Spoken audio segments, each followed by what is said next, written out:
అంటే వానికి భూమి కొనిపిస్తామని చెప్పి 1B లైన్ మార్చేసి ముద్దాయిని పట్టుకుంటే అంతా వీళ్ళ కాంగ్రెస్కి అంతా చెప్పినారు. అది జరిగింది. వీళ్ళు అప్రోచ్ అయితే ఒక అమ్మాయిని అడ్డం పెట్టి సొంతకాలు పెట్టించి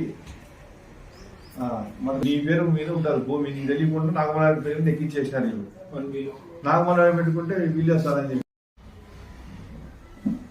కంప్లైంట్ 30 లక్షలు ఓటుకొని రోజు చండీగఢ్కి చెందిన పునీత్ నందా అనే ఒక నేరస్తుడు ఇతను పండ్ల తోట పెంపకాలు చేసుకుంటామని చెప్పి పుట్టపర్తి మరి కదిరి మరి ఢిల్లీ ప్రాంతాల్లో చాలా మోసాలు చేశాడు.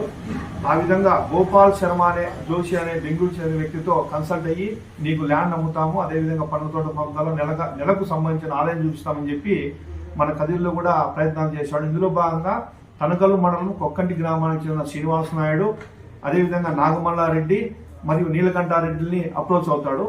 వీళ్ళ ముగ్గురు సహకారంతో ఈ పునీత్ నందా గోపాల్ శర్మ నుంచి 30 లక్షల రూపాయలు తీసుకొని అందులో 12 లక్షల రూపాయలు ఈ ముగ్గురికి ఇచ్చి వాసుదేవరెడ్డి పేరు మీద ఉన్న 6 ఎకరాల భూమిని నాగమల్లారెడ్డి పేరు మీద మార్చి 1B చూపించి నాగమల్లారెడ్డి నుంచి గోపాల్ శర్మ జోషికి రిజిస్టర్ చేయడం జరిగింది.